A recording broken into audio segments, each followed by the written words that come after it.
on Sunday. As usual, let us start by chanting the Namaskara. And while doing so, let us remind ourselves how fortunate we are to be in receipt of the Lord Buddha's teaching, having been blessed with this human life and the chance to attain Nibbāna, to free ourselves from all mental suffering once and for all, escaping from the dangers of the samsara, finding unconditional happiness by realizing and practicing the Dhamma, by getting the help of the Buddha, who has struggled long and hard to attain the Buddhahood and find the Dhamma, finding the Four Noble Truths. And on many occasions he had the chance to attain his salvation, but he didn't do that in order for beings like us to have a chance to escape the samsara. And because of that, now we have the chance to free ourselves from all suffering. So in order to express our gratitude and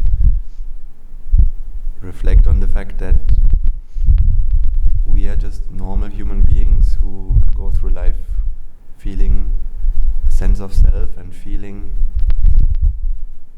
and doing mistakes and having committed unmeritorious deeds in the past, maybe in this life or in the previous ones, which always render the chance to bring their consequences to us. So in other words, to aspire to something more holy, more noble, to aspire to the truth, and the Buddha is representing that truth. Let us now express our determination and gratitude to aspire to that truth and practice it and be aware for today's sermon. So let us chant the Namaskara. Namo tassa bhagavato arahato samma sambuddhassa. Namo tassa bhagavato arahato samma sambuddhassa. Namo tassa bhagavato arahato samma sambuddhassa. In order to observe the 5 precepts, please and take refuge in the Noble Triple Gem, please chant these stanzas all together and after me. Buddhaṃ saranang gacchāmi,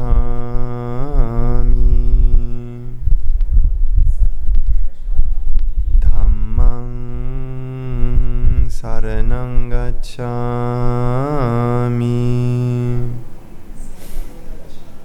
Sanghaṃ saranang gacchāmi, Dutiyampi Buddhaṃ saranang gacchāmi, Dutiyampi Dhammaṃ saranang gacchāmi, Dutiyampi Sanghaṃ saranang gacchāmi, Tatiyampi Buddhaṃ saranang gacchāmi, Tatiyampi Dhammaṃ saranang gacchāmi,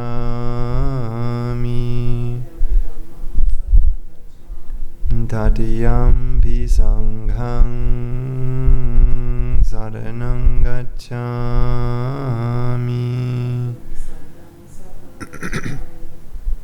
sarana gamanang sampunnang panatipata viramani sikkhapadang samadhiyami adinādana viramani sikkhapadang samadhiyami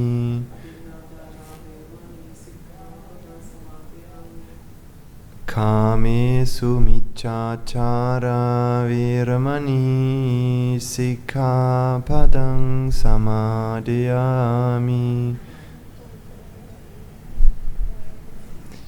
musāvādā viramani sikkhapadang samadhiyami suramereya majjapamadatthāna viramani sikkhapadang samadhiyami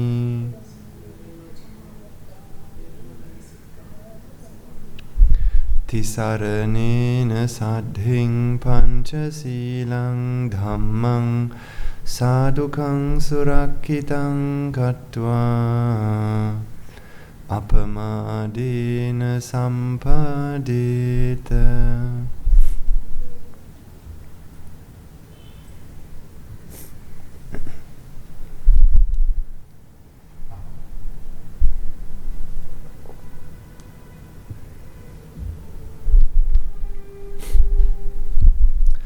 Just after last week's sermon, I came back to the monastery, and I told you about the fact that many monks have been sick, and what happened to me was the same.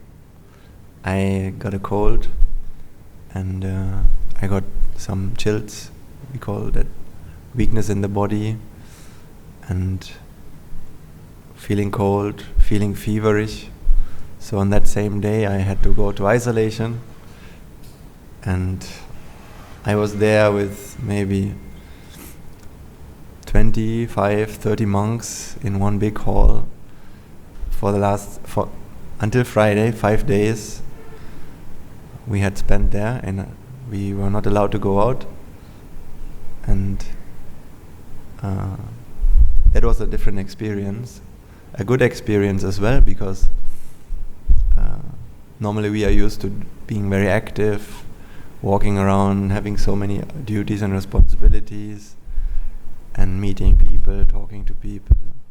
But now suddenly there was really not much to do except for staying in bed, sleeping, and recovering the body first of all, taking medicines, and protecting all the other monks in the monastery from infecting them. And I was lucky enough, I was not very sick, so I had a little bit of fever on Sunday, and then on Monday it was already gone. So I had to stay there another 4 days, because just in order to make sure that the virus, if I should have it in my body, would not infect anyone else.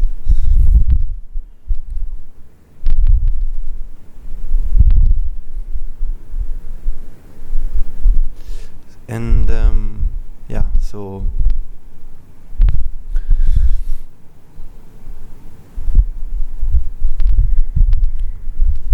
on Friday I was released, and now I'm back on my feet. So I hope you had a better week than me. I hope you were not sick, and I got the news that the virus is also going around in the society, some kind of virus. I don't know whether it is the same or it's another one, or is it another COVID virus, or I don't really know, because I'm not listening to the news. But if there should be anything like that, I hope you can stay safe and wear a mask or something like that. And I found out one important I talked about it in the morning. I found one important protection as well. It's all about our mindset. I hope you can understand. I'll give you an example. So when we are sick,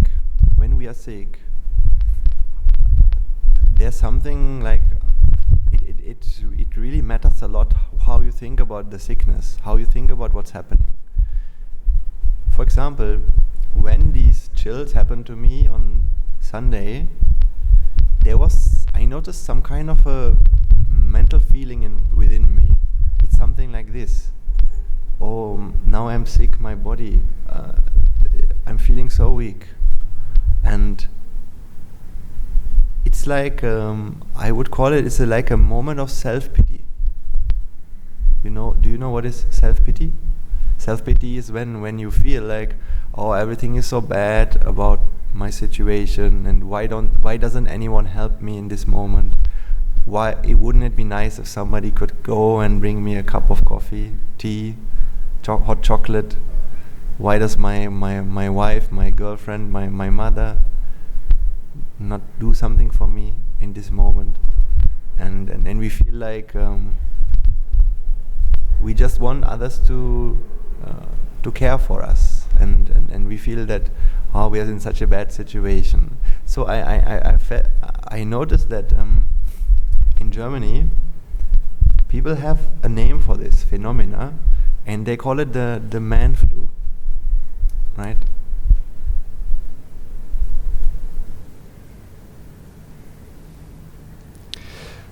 I don't know exactly whether, maybe some people will say that when men get a flu, it tends to be much stronger than when women get the flu. It could be something biological, I don't really know. It could be. But I know that there's also a mental part to it. It is simply that I'm always working so hard, and now I just want to be the one who gets treated. I just want to be the one who gets served, or I'm in such a problem now. World, please notice that. Why doesn't the world, acknowledge my problem? Something like that. So I noticed this feeling in my mind, and then I realized what it is people talk about, this feeling of self-pity. And of course, we all have it to a certain extent. Not always in the same experiences. We don't always feel the same about this particular event, of course. But there can also be much stronger reactions to such an event. So, for example, what about worries? What about, some people have this extreme amount of worrying when things happen. For example, I know a friend who, once the slightest toothache happens, it's already a big reason to worry, right? Or I don't know, worrying about all sorts of things all the time. Whatever happens, you see something happening in front of your house, and you start to worry. You see something in the TV, you start to worry. So, and sickness. So what I'm trying to say about sickness is, when sickness happens to you, if you're not mindful of what your mind does, if you keep worrying and worrying and worrying, and always focusing on I'm sick, and what will happen to me, what will happen to my body, what will happen to whoever. Now what you're actually doing is, your mind is now focused so much on the sickness that you actually attract more sickness like that. It always matters what you send your mind to. If you send your mind to the fact that you're sick, and that this world is not okay, and that you are in a problem, then the world will send you more of these, what we call bad vipakas. So that means you will attract more sickness, right? So, for example, even last week, I met some people who in our monastery, in the midst of this, they were sick, and then when you ask them, hey, why don't we have a small walk together? Why don't we do something, at least a little bit? We don't have to, have a marathon. We don't have to sprint. We are sick. We shouldn't over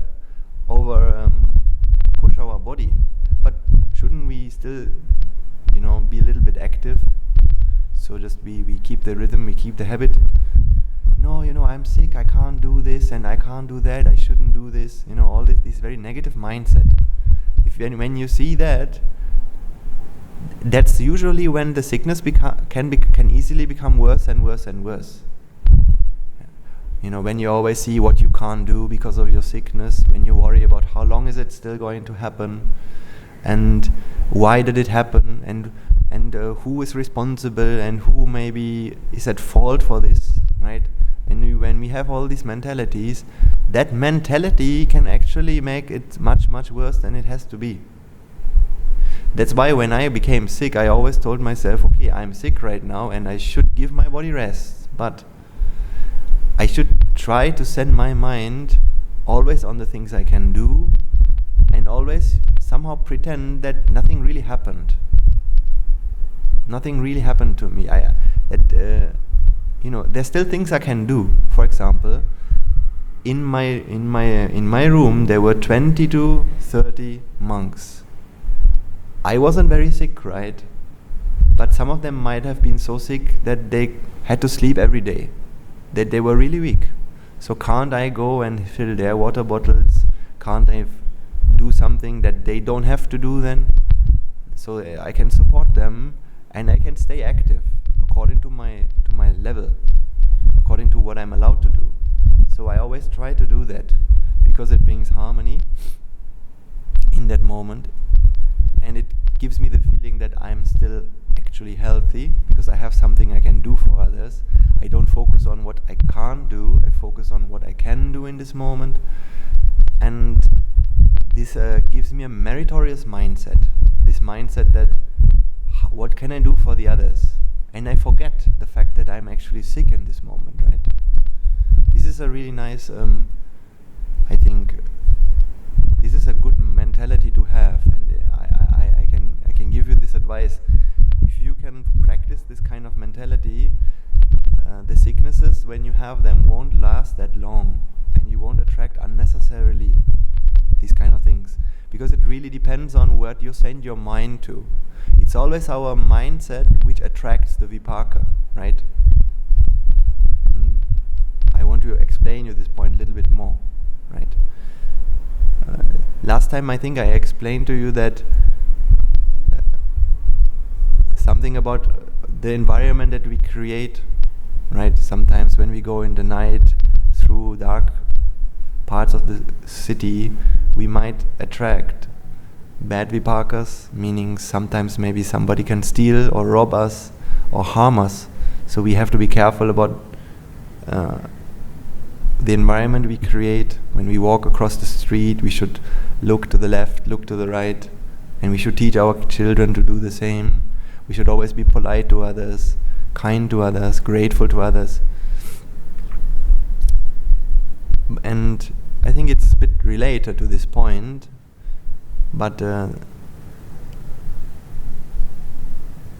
so we have all sorts of vipakas in our storage, I would say, right? So imagine that we all have a lot of different kind of vipakas which are created. So when I say vipakas, do you understand what that means? Do you have an idea? Right? So basically everything we have done in the past has created some sort of vipaka. It could be something that gives us good results, something which gives us bad results in various degrees, right? So these are kind of like seeds.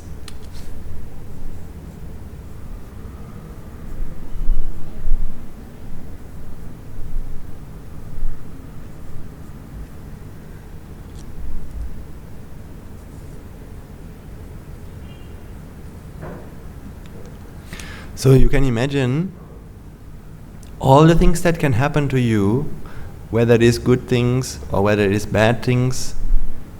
These are all the things that you have given once.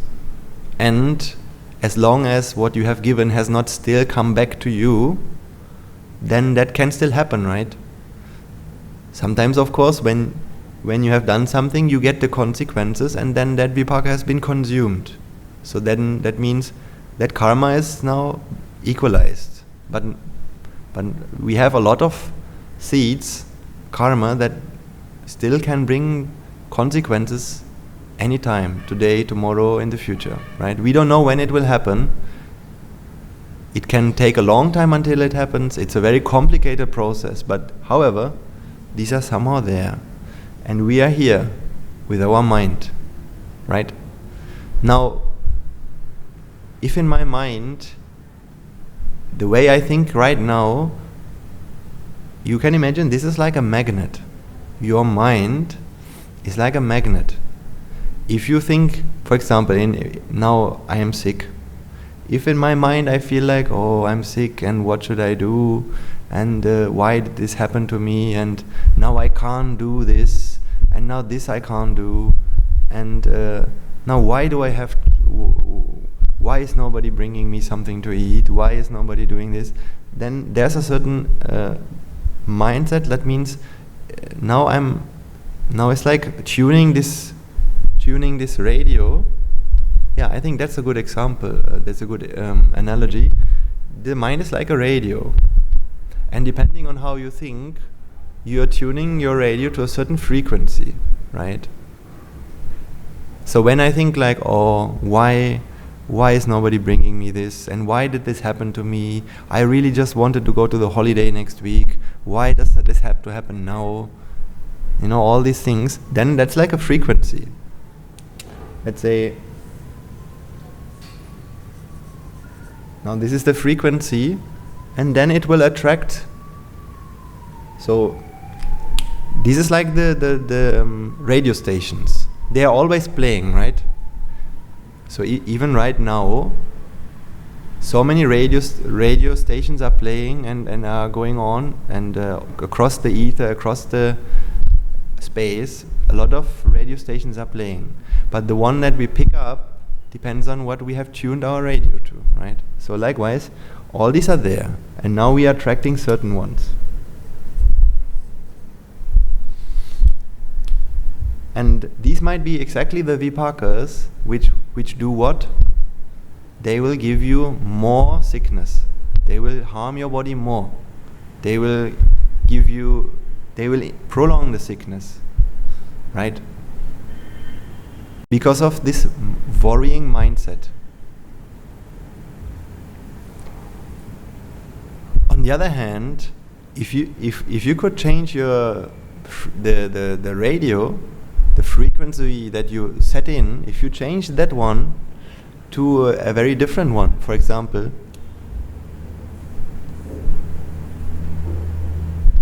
instead of 90 megahertz,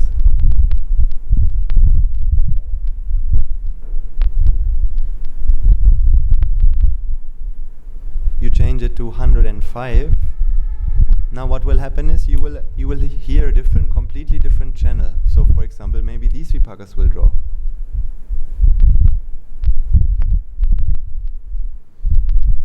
And then your sickness that you have might be gone after a relatively short amount of time, after just a day or two. So that means our mindset makes a huge difference in that situation, in an example like this. So this is what I observed, and so of course we can't change these things, but with our attitude we can do a lot. We can't avoid everything, all kinds of suffering, but we can avoid a lot of suffering in this way. So that's why it's so important to have this mentality, like whatever happens in life, always try to see the glass as half full and not as half empty. This is so important to give us the right mindset and to be happy. First of all, to be happy, and then it helps us also to practice the Dhamma. And part of these is also things like being grateful for whatever happens in our lives. So last week I was thinking, the gentleman who comes and setting up the microphone here and all these devices, is also last week we had struggled with the sound system and there were some problems, but without his support, without his knowledge, we would not be able to listen to this sermon. We would not be able to engage in this meritorious event together. Likewise, there are so many people in our lives who helped us. Our parents, our teachers, and because of their help now we have developed somehow and we have this chance to be here. So especially when it comes to our parents, if your parents should be still alive, or if you have the chance to do something for them, then definitely you should do that. I'm lucky enough that, without the Dhamma, I think I would not have taken the time to at least go to my parents and appreciate them for all the things that they have done to me, and to really see that I have a responsibility to my parents to help them, to somehow, the Buddha said, if you can help your parents, like when they helping our parents is one of the most meritorious things that we can do, because it's like for us, for having given us this life, this human life, now which is such a rare thing, extremely rare to have this human birth and to be born in a healthy way, having this body fully formed in the time where the Buddha is around, where the teachings are around. So for that alone, our parents deserve a lot of credit, let alone the fact that they have raised us, they have taught us the values, they have brought us up as good human beings. So I always try to do my best to help them, or to motivate each other basically to do merits and to try and realize and come closer to the truth itself, because this is my duty. I might not, still I'm struggling, for example, to teach them or to show them the value of the Dhamma, as in the value of where we can find real happiness, where the Nibbāna is, what real happiness means. For me personally, I still struggle to do that, but at least the fact that I am a monk, and whenever I talk to my parents, we always talking about meritorious things. We always talking about how to be a good person, what we can do to be a better person, and how to help others, and about things which really matter. We talk about people in our family. This person has married, this person has a new boyfriend, girlfriend, this person went to school, now is going to university, and this is happening in politics, this is happening in the society. Now this party has won the election, that party is winning the election, this politician is corrupt, that politician is better, and then we talk about ecology, or basically all the things you always hear when you listen to the news, when you listen to the radio, all this talk of society, which is important. We all living in society, we need to know what's going on, but most of the time people waste too much time discussing about these things, creating unnecessary conflicts, and ultimately, as long as you haven't found the Dhamma and you don't understand the Dhamma, then people are arguing. We always argue thinking that I know what's right, this party is right, this is the truth, and this must be wrong.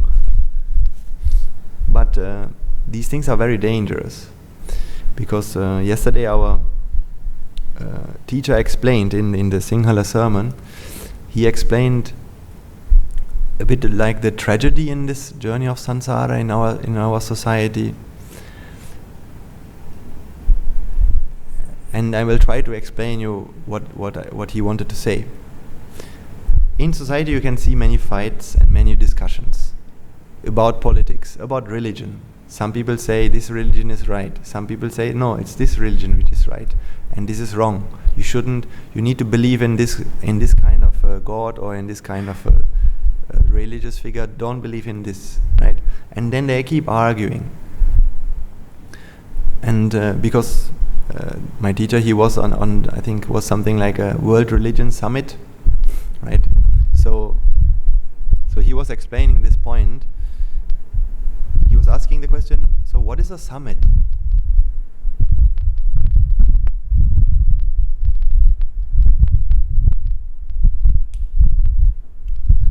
Summit can have two meanings. Summit is in one way, summit is a place where people meet, right? Like a conference. So that's a summit.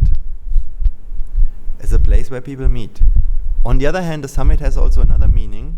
In nature, it refers to the highest point of a mountain, right?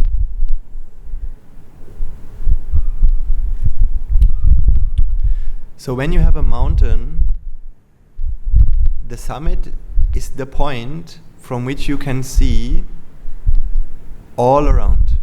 You can see not just, you can see into all directions. And you can see all the paths which lead to the summit, right? So if I were to draw this sketch from the top, from as a bird's eye, then it would be something like this.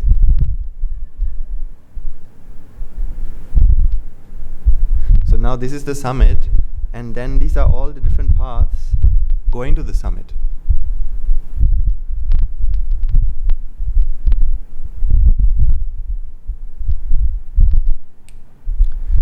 So each of these paths can be very different, right? Each of the paths to the summit can seem very, very different from another one, because depending on from what direction you're coming, from the left, from the east, from the west, from the north, from the south, the path is a very different one.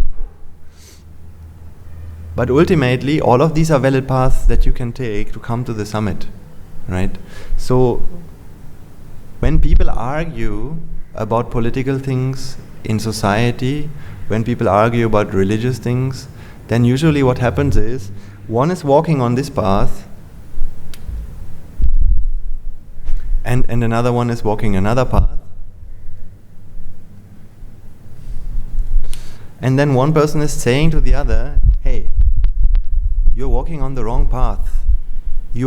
At your path you have forests, but the path to the summit, there shouldn't be forest, there should be only stones. It should look like this, it shouldn't look like that, right? So then they are always arguing, but actually they are forgetting the fact that both paths are fine, both paths are valid, but just because you don't see forest, because it looks different, doesn't mean that this is the only path, doesn't mean that this is the one and only path which brings you to the truth. Only a person who can stand at the top can see all the parts, and he can see that actually all of this is correct, right? Each of these paths is correct. So I always imagine like this. Before I came to learn the Dhamma, I had my political opinions. Maybe I was a liberalist, or maybe I was a conservatist. And others had other opinions. And then I keep fighting with them, because I say, no, how can we should protect the environment, we should not do like this, or all these kinds of opinions. Or I was a Christian, and therefore when others are Muslim, then no, this is the wrong faith, this is the right one. Or I'm an atheist, so therefore religions are wrong. So all these kinds of opinion, and then people always argue because they can't see how all of these philosophies, all of these political opinions they are all true in their way, right? Each of them have an element of the truth. The left party has an element of the truth. The Republican Party has an element of the truth. They all have some element of the truth. But only a person who can actually understand the truth itself can see how all these are perfectly fine and perfectly correct. But unless that happens, the danger is so real, because now we start judging about others, right? Because we feel we know what's right, and then we say they are wrong, and so we take the right to impose our idea of right onto society, and we judge others, and then the conflicts happen, and then the whole mess starts to happen. So even actually, when we're talking about Dhamma, or when we are coming here, I don't like to believe that what we are doing here is to become a Buddhist, in the sense that we are practicing here religion. I tried to explain this at the beginning. For me, this path is a journey to the truth. It's a journey to the summit. The summit is something that can be walked in many ways, but what matters is whether we can come to the summit or not. Whether we can all aspire and understand the truth of life, and whether we can actually find that happiness that the truth gives us, right? Because the Jesus also, he said, the truth will set you free. Or happiness is not something. Happiness is something that you can get from God by finding salvation. So this is totally correct, although this is not Buddhism in the strict sense. This is the Bible. But now when you go on and on in this path, what should happen is that you should see how all these different religions always come down to talk about the same thing. Whether it's the Dhamma, whether it's the Buddha, or whether it's the Bible or anything else. And what matters to us is to come there. This is something we can't do by believing in a text or just practicing a ritual, although these things help us. But ultimately we need to realize the truth for ourselves with the help of our teachers. And that has happened to me. Not saying that I have fully realized the truth in the sense that I have found my salvation, but I am on the process to do that, and I try to help you to do the same, and to also help you understand how these things relate to your personal life, right? This is how it works. And then it really doesn't matter whether there's somebody who is a Christian or a Buddhist or a Muslim, because what I am trying to share here is not things we have to believe. It's simply things you can realize in your life. Last week I was talking a lot about this wanting and pleasure, and these are not things which a Buddhist feels, right? These are things we all feel. Pleasure, vexation, unhappiness, happiness, anger, sadness, all these something we all feel. So this is the beauty, and we are going to continue on this path in this way. Okay, so another great way to collect merits is by keeping the environment clean. Maybe picking up litter in front of your house, or especially what belongs to all of us. I mean, the streets, whenever you see something dirty on the streets, I don't know, this is something really useful. My teacher also explained this recently, and I have been thinking about this a lot, that whenever we throw plastic or litter into the environment, we don't realize that when we do that, this is also a sin actually. This is also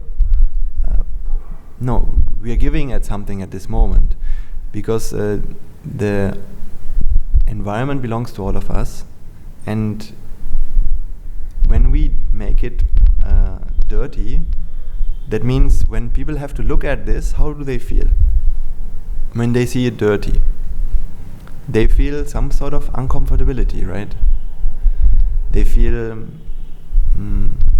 their mental peace is a little bit disturbed in this moment. So that means we are contributing to take peace of mind from others, and that might be one of the reasons why we also lose our peace of mind. For example, when we get things like headaches and migraines, these kinds of things can happen because of such kind of things, because we litter, because we destroy the environment, even in careless ways. We act carelessly towards the environment, to something that belongs to all of us. It could be the streets, it could be things like that. Or, for example,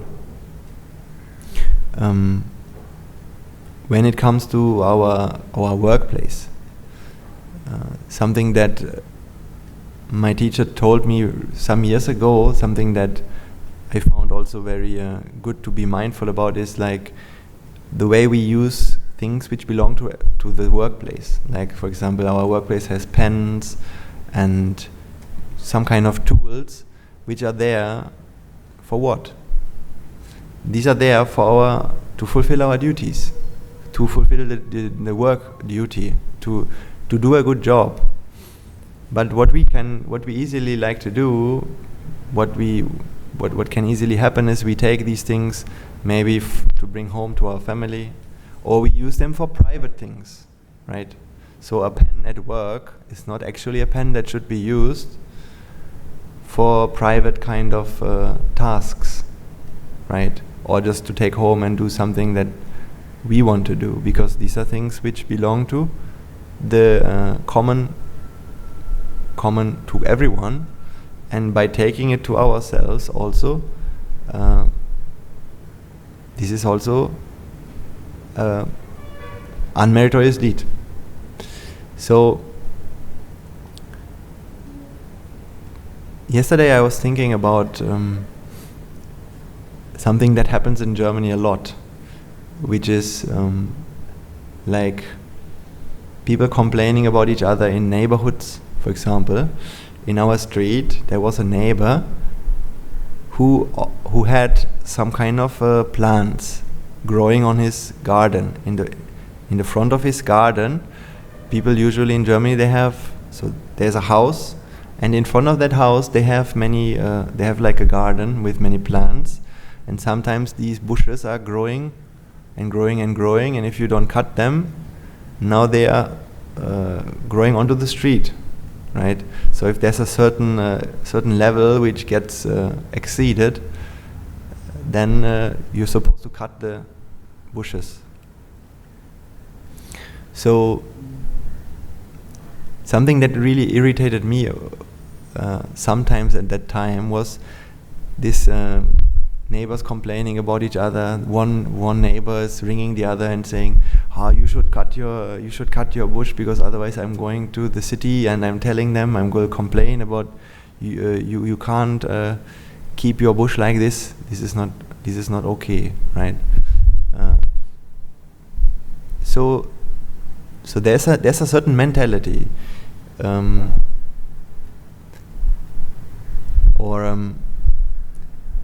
when I'm going to the garage where my car is parked, and back in the time where my parents lived, the garage that my family owned was just next to the garage of another family. So the garage is the place where the car is always parked in, right? So imagine that you see some kind of litter, maybe a piece of plastic, and that is on your garage, on your ground. Then we feel like, I don't like this to be here. Let me remove that. And who is the one who has put it there? Now I want to ask you this question. imagine that there's a piece of plastic on the side of the side of the other of the neighbor, right? So I'll draw this.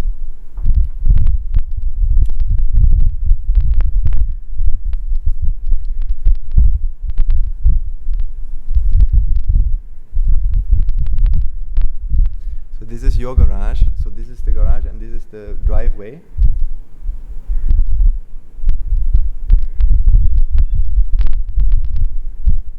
And this is the garage of the neighbor.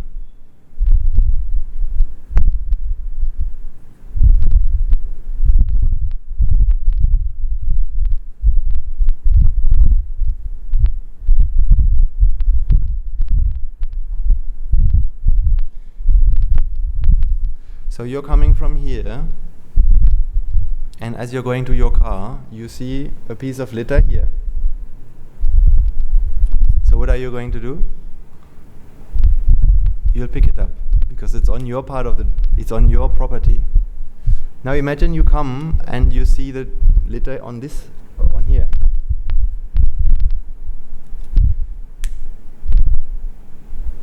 You see it here. What are you going to do now?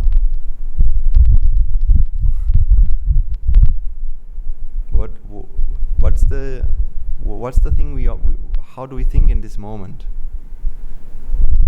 Because now, is it your problem? It's not your problem. It's actually someone else's problem, right? Problem of your neighbor. So you might as well just walk past, take your car and drive, and that's it. So can you understand that's a mentality? Imagine there's a person, it might be your friend, it might be someone you don't know, and this person comes to you and tells you about his problem that he has. Maybe the problem with his children, maybe the problem with his wife. He is in a problem, but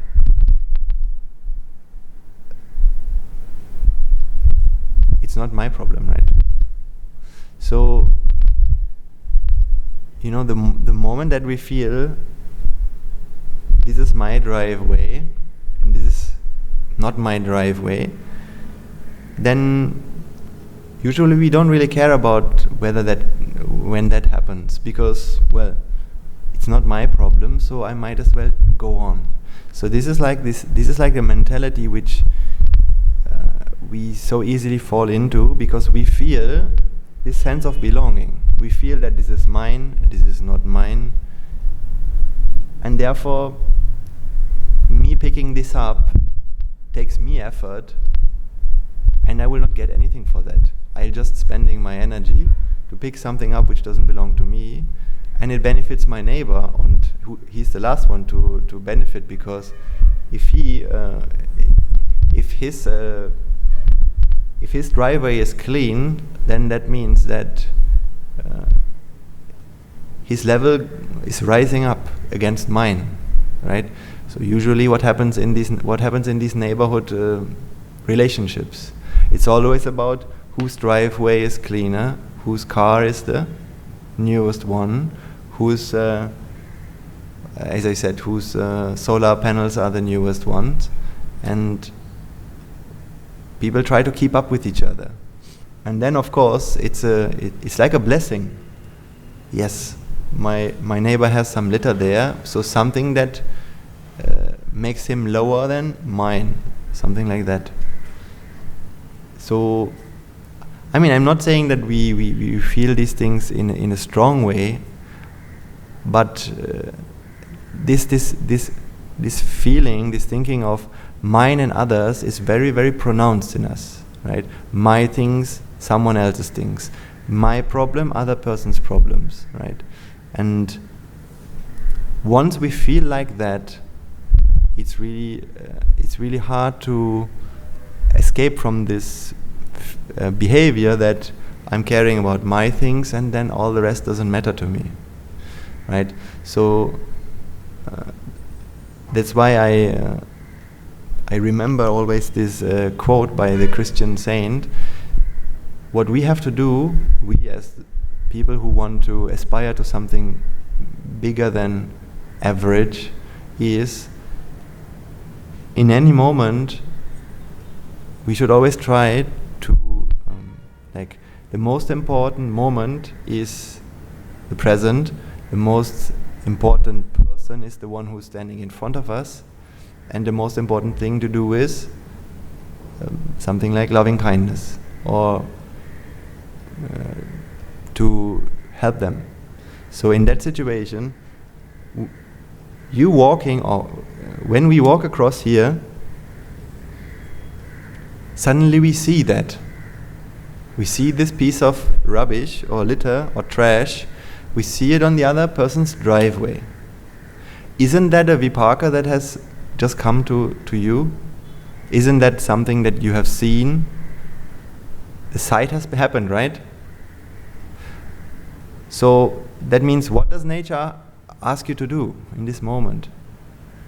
It's showing you something and it's asking you to respond. And the question is, how do you respond? Well, it's not my problem. That could be one response. Or, well, it is not my problem, but it is a problem that I can help to contribute, right? So why don't I pick it up? So then that is what we call a merit.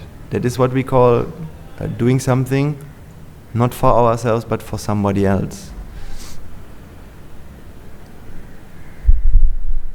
Because although this is not your problem, the sight that has happened, your experience of this trash, that has happened to you. In other words, in that moment, this is what you are. This is your experience, right? You are experiencing this piece of litter, and that is something that you have given. You have given something to experience this, right? Let's say you see somebody's fighting in your office place. Two people are fighting, and they are screaming. Now, you are not involved. You don't have the fight. You don't have the problem, but you are hearing it, and that is not because of. That has a reason. That's because you're supposed to hear this right now, because of something that you have given. So therefore, in that moment, you can't just say, it's not my problem, let them do whatever. Then you have to do something. At least you need to take a decision. Is it the best not to help? Is it the best not to do anything? Or is it the best to call someone? Is it the best to go there and do something? You need to do one of these two things. And then you need to take responsibility. Right? And that's where we can do a merit. For example, here, when we pick it up, we can show some kind of responsibility and do it.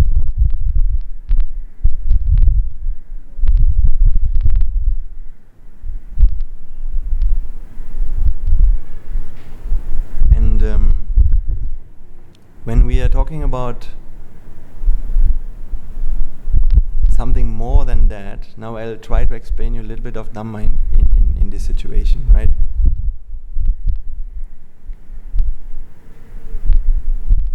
Merit is picking up the litter that's not on your side. But when we're doing a merit, we always feel two things. We feel this is mine and this is someone else.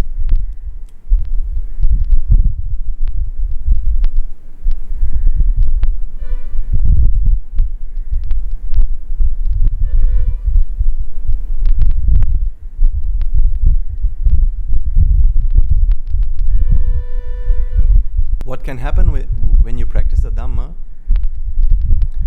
you can actually achieve a state of mind where you no longer feel that this is your neighbor's and this is yours. Then you will feel only, all of this is nature. Okay? I will not be able to, so that will take some time to understand this, to feel that there's no such thing called mine and others. It's really not easy to do. But But when you can achieve such a state of mind where you don't feel that there are things which belong to you and there are things which belong to others, I want you to understand that that's a great freedom. This is the greatest freedom that you can have. Because as long as we feel that there are things which are mine and there are things which are others, there always comes a certain suffering, mental vexation, mental baggage alongside, right? Think about, there's something that somebody else has which is very nice. How do you feel?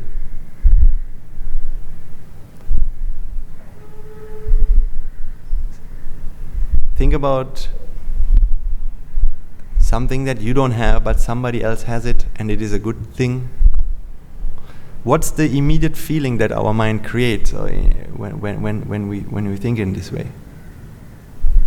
We feel that we should also have this, right? If somebody has something that we don't have and it is a good thing, we would like to have it as well. In other words, there's a wanting for that. And when there's a wanting for that, then there's a feeling like I'm not complete. That's something I should have. Think about, there's something that you have and maybe somebody else doesn't have. For example, if I have the latest iPhone, if I have the newest phone and my friend doesn't have it, or let's say the people on the street, they don't have it, and it is something really good, this phone is something very precious, how will I feel? Won't I have this feeling that now I need to protect this? If something good that I have, then there's something that I have to protect, right? So also then I have some sort of feeling of fear. So however you look at it, once you feel that there are things which are mine and others, then the whole the suffering starts. This either we feel the fear to lose something, or we feel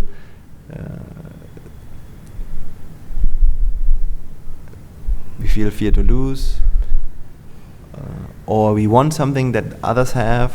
Maybe that means we feel kind of jealousy. These will be the things that we feel. But if you can actually see that everything belongs to nature, all of this is nature, there's nothing called yours, there's nothing called your neighbors. These are just two driveways, and then you don't have anything to maintain. You don't feel that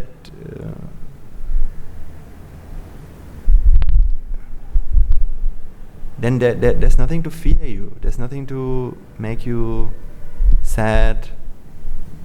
Then everything is perfect, actually. So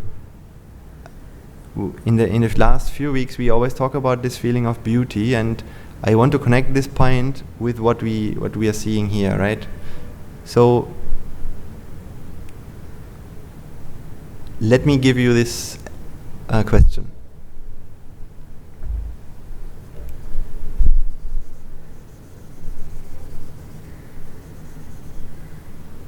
So now I'm taking a piece of litter, I'm taking a piece of trash, and I'm moving it to this place.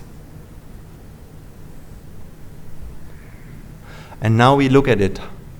How do we feel? Is it something good or bad? When you see a piece of trash on this side of the driveway, we feel then there's something ugly, right? Something that's disturbing in this situation.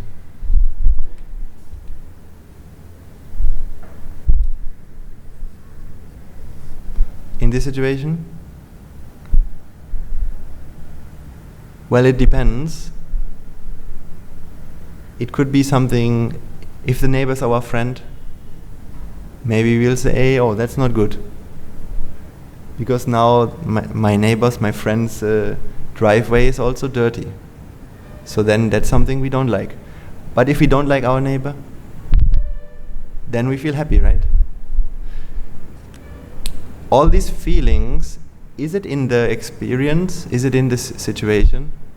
Which one is good? Which one is a good experience and which one is a bad experience in all of these? If you, let's say, ask the God, ask the nature, what it will say. Will nature say the trash being here is a good thing and the trash being here is a bad thing? Or will it say the other way around? Which one is a good experience? Which one is a bad experience? Is this a bad experience?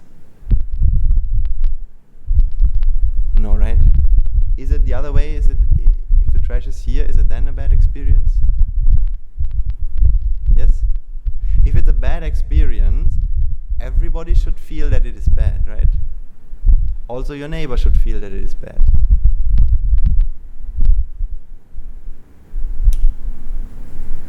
So the trash is on your side. Will the neighbor feel that it is bad? Will your enemy feel that it is something bad? No, he will say it's something good. So you see, for nature, all of these situations are the same, right? Whether the trash is here, that's neutral. Whether the trash is here, that's also neutral, right? But do we feel it as that? Do you feel these are just two events that happens? Trash is here, trash is there. Do you feel it like that? Or don't you feel good and bad? You feel good and bad, right? You feel this is something bad, this is something good maybe, or bad maybe, depends. You see, that's what I try to explain when we're talking about beauty. In our mind, we project something to the outside world which makes us feel that there are some things called good events and bad events. But this is not something that the outside world really has. Does it make sense? When we feel beauty or ugliness, now we feel the trash is on my side, therefore it's ugly. The trash is on my neighbor's side, now this is a good thing, or this is a bad thing. Depends on if we like our neighbor or not. These are things that we feel, but is it something which exists in the outside world? No. This is only our feeling, right? It's all happening in our mind, this feeling of beauty and this feeling of good and bad. But the problem is we never realize the world like that. We always feel the world has good things and bad things, and the world here has given me this disappointment because this is something bad which has happened. But if we can start to understand what's really going on, you will be able to change this. So what's really going on in here? I'll try to explain it.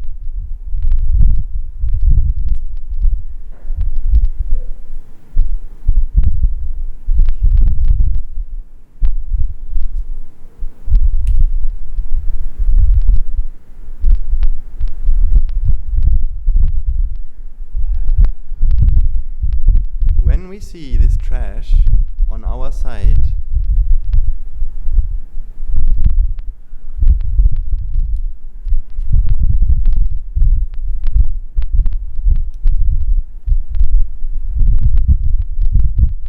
this feeling of belonging, this is mine and this is my neighbor's, this is something our mind creates. That means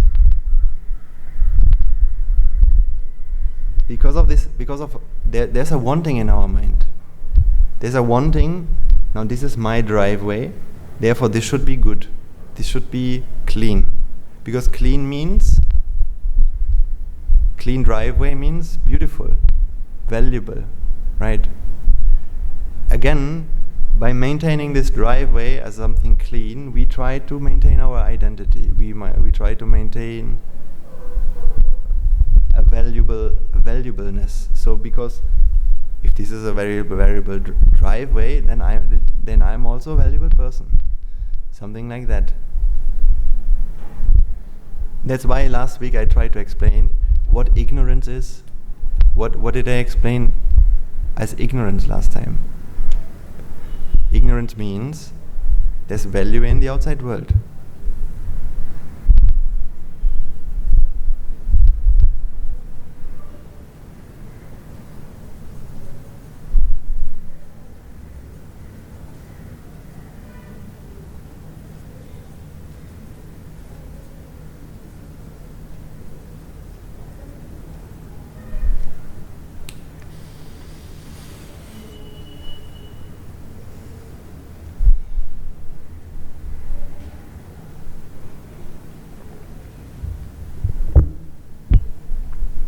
So,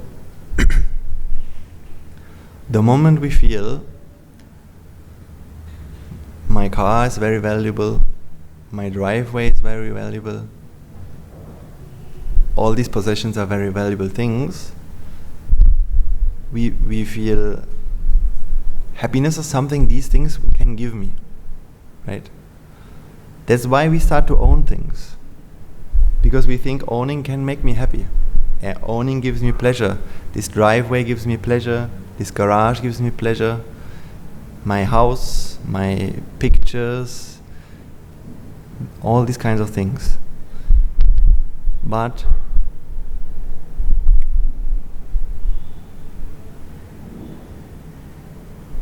what we need to realize is how much we suffer because of that.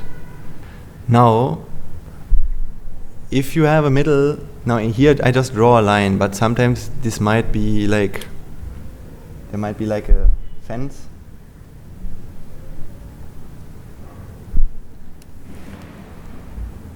So here we have a bad feeling, right?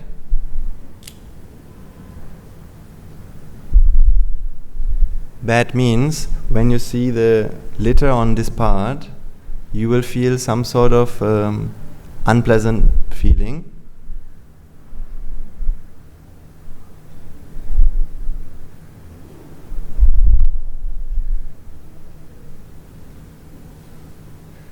And when it is here, now imagine it is someone we don't like.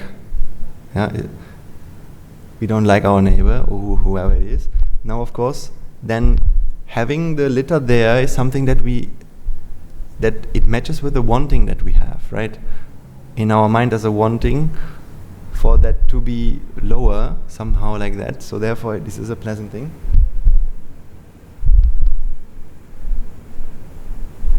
And in the middle, we call it as neutral.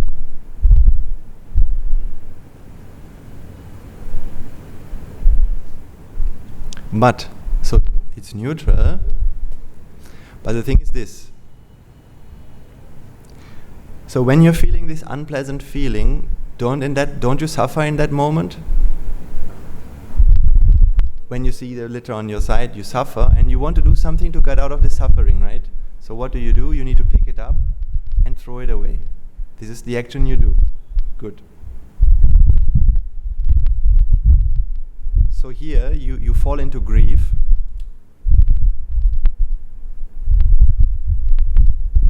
And in order to come out of this grief, you do an activity which we call abhisankara, and you relieve the vexation. So the vexation is relieved.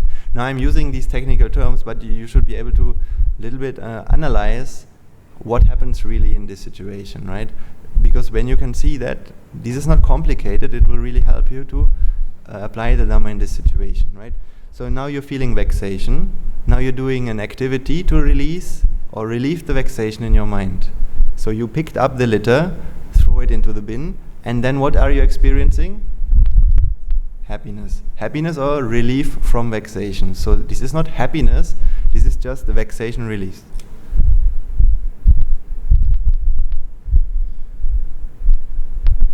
So can you see this activity? And then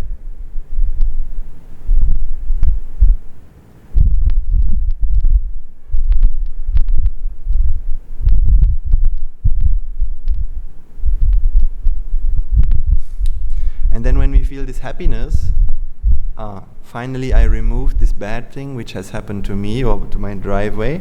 We feel this happiness, and this happiness is something which feels good, and we believe that it comes from the cleaning my driveway is something pleasurable, right? meaning maintaining this driveway can give me happiness, right? For example, I'm coming to this neutral. I still haven't answered this question, but this is a good point. For example, I had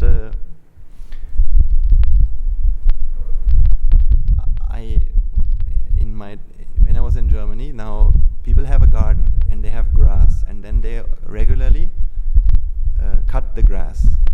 And then what happens when they finish cutting the grass? Then usually the father or whoever is there, he's looking at the grass and saying, "Oh, looks so nice. Now I cut everything, it looks so beautiful," right? So don't you have a feeling like it looks so good when the grass is cut? Yes, right? But is it in the grass?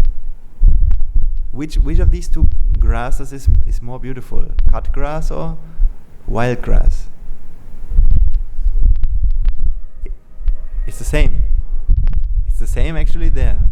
But the feeling is different. Why? Because now I cut this and it belongs to me as well. So this gives me a moment of happiness. But this happiness, is it something you get from the grass? No, you don't get it from the grass. All that you're really feeling is this release of vexation, right? So in other words, mind was suffering, and now the suffering goes away because what mind wants has been achieved. Nothing more than that, right? So it's not really happiness we get from that, although that's how we feel it, right? So because while we were cleaning the grass, while we were cutting the grass, we were doing this with vexation. We had this feeling of, this belongs to me and this is not in a nice state. Now I have this dream for the future. If I clean this, if I finish this, and if I have done this, then at the end of this, it'll be nice. So we want to change the grass from ugly to beautiful, because we believe both of these things are there. So now then you can contemplate, is the grass really beautiful or ugly? Is long grass really ugly and cut grass really beautiful? And if you realize in this way, the vexation for achieving something in the future for this grass to be different will not be there. Then you will do it just because it's your duty. Because it's your duty to cut this. It's a convention of society. You will do it for that, but you will not do it in order to achieve happiness by that. And then you will also not suffer. You will be happy all the time, right? When we are talking about this neutral experience, although it says neutral, it doesn't mean that this is no suffering. So this is not the neutral experience we call as Arahant Upeksha Vedana. This is also Upeksha Vedana, but based on ignorance. Why? Now if the litter is here, it's not on your side, it's not on the neighbor's side, but there's a fear involved, right? What's the fear? What if it comes to my side? What if the wind blows it to my side, right?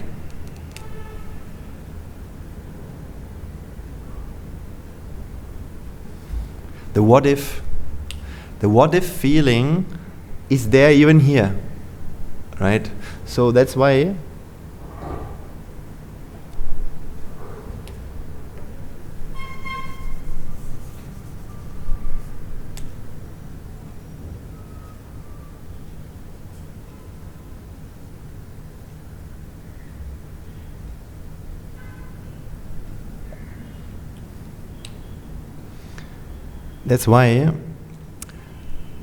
my teacher always explained this in these three kind of words. So I'm going to give you the word. This is just technical, but it might help you.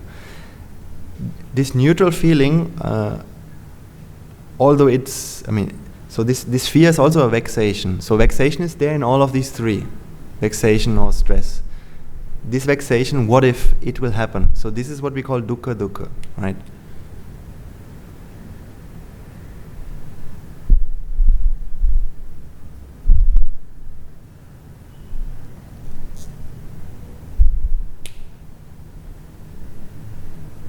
this thing you will have, the fear will be here as well. The fear is also there. The fear is always there in all of these three things, right? When it is neutral, there's a fear that what if it comes to me? If it's on your side, there's another fear. What's the fear in that situation? What if it will stay in this way? What if I will not be able to remove this? So let me give you another example. Let's say there's a small wound on your body and it doesn't heal properly. What's the fear involved with that? What if this will not heal, right? So if something bad happens to you, whenever the mind feels there's me and there's something bad happening to me, then there's a fear, what if this will stay? Here, the fear is, what if this will come to me? Like, let's say you hear about a war in another country. In Bangladesh, there's a war. Good. It's not concerning you, but what if it has something that, what if because of that something else happens? What if the war will come to here? So these worries will also be there, right? So and this pleasantness, the pleasantness that we feel in this moment here, let's say something happens that we like. For example, my neighbor's driveway is dirty, or whatever that I wanted happens. Now I cut the grass and now it's really beautiful, and I have a pretty garden. Now that's a pleasurable moment. Pleasure means now you're feeling release of vexation, right? So there's a kind of viparinama dukkha. So we call it viparinama dukkha.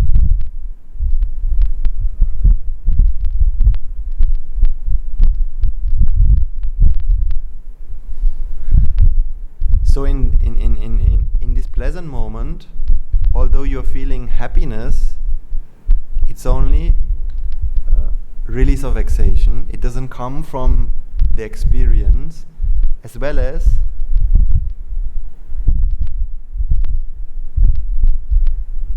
it's based in causes, right? So now you're happy about the world being in this way.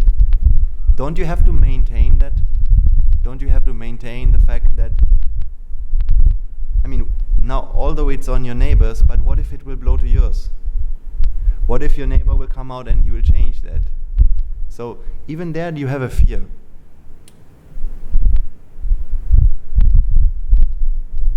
For example, you buy a new car, you buy a new phone. In the moment when you buy it, it feels really good.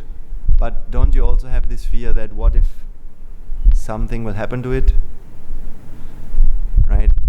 What if my neighbor will have another one?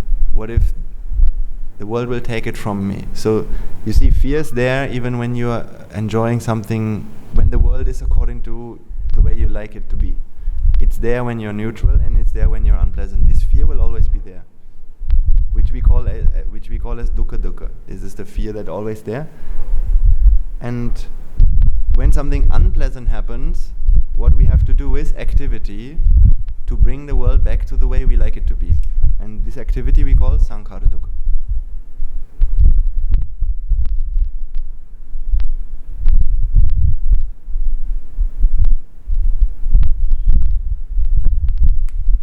So you see, we are always engaging in these three kinds of, we experience in these three kinds of suffering in our lives based on this wanting. Based on this wanting to maintain things according to our liking.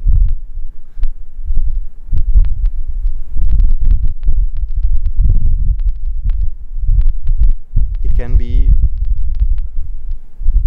if something is unpleasant, we want to change it to make it pleasant. So we have to do work, activity. We have to remove the litter to maintain this conditioned, to change the world to so that it fits with our expectation.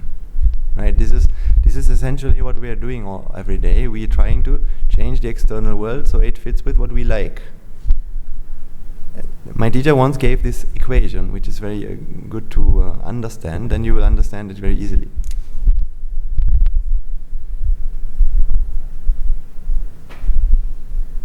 Suffering is a product of two things. Suffering in our lives.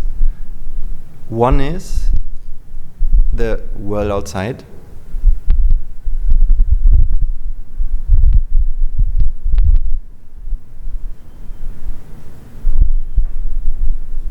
And the other factor is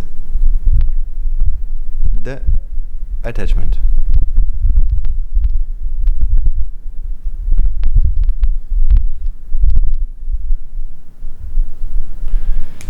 These two causes, these two parts have to be there to bring this, right?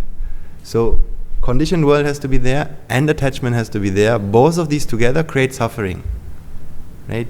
So attachment does not create suffering in itself. For example, if you're attached to something which is unconditioned, something that's behaving exactly the way you want, something that really has happiness. Imagine there's a thing in the world which really has happiness. Imagine there's a food which actually has happiness. Now, would that ever give you suffering? Once you eat it, you should be happy, right? From that moment, you should be happy forever. If something is really yours, if something really belongs to you, would anyone ever be able to take it from you? No. Then you would never have to worry about it, right? Why do we worry about losing things? If we are really the owner, we should never have to worry about it. But we worry about losing something because we are not the owner actually. We only have been given this whatever because of certain causes, because of what we have given, right? So, for example, you buy a phone, and why were you able to buy this phone in the first place?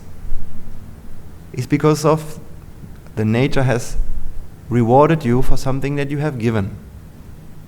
You have given something. Maybe what the phone will provide you is comfort. The phone will give you comfort. The phone will give you maybe it makes your life easier. So in other words, because you have made life easier for others, now you will get that phone. And depending on how much you have given that, you will get the rewards. But sometimes you will be able to use it for 2 days because you have given only that much, and then it will be stolen from you because it has not been given for you to use it for 10 years. It has been given for you based on what you have given. And once it's no longer, once that merit has been consumed, nature will take it from you again. Or better to say, it never belonged to you in the first place. It was only given for you to use, never to own. Right? That's how it works. Nature always decides whether it's yours or not. You can't change that. When nature doesn't want you to have something, it will take it from you because it's always conditioned, right? Is there one thing in this world which you can be sure that you will have it at the end of the day? No matter how much you like it to be? Your material things, can you really be sure that it's going to stay there until the end of the day? No. Your mind? Even your mind. Do you know how long your mind's still going to work the way it does? Like, what does the mind do right now? It's processing the inputs, right? That means right now the mind is arising and passing away very, very quickly, right? How does it work? Right now I'm sitting here, but but this is something you can't just see that. Why? I mean, there's a process which is running all the time right now. You're seeing me. That's something that happens. Aren't there many, many causes to make that happen? There's light in this room, and I'm speaking, and the brain must work. So imagine that in 1 minute, the brain stops working, your brain stops working. Will the mind still run? Will minding still happen? Will seeing happen, hearing happen? No, right? be sure that your brain is going to work another minute? You can't be sure, right? So likewise, even this is something that you are not in control of. You don't know how long your mind's still going to work. It's also something decided by nature. That's why, although we feel like I'm a human and humans live 85 years, so I have still a good 30 years, 20 years, 50 years in my life, we can tell ourselves, but the plan that nature has, we don't know. And we can't say anything about the future at all, how much we still have. Because although we have our own plans, if you tell your plan to God, He will only laugh, right? Because although all the plans that we have, nature doesn't really care about that.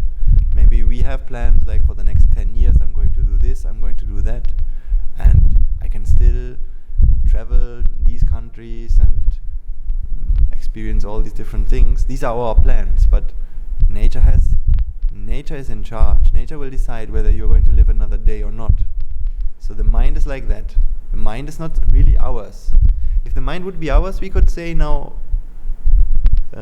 if I don't like to hear this, I will not hear this, right? Couldn't you say that?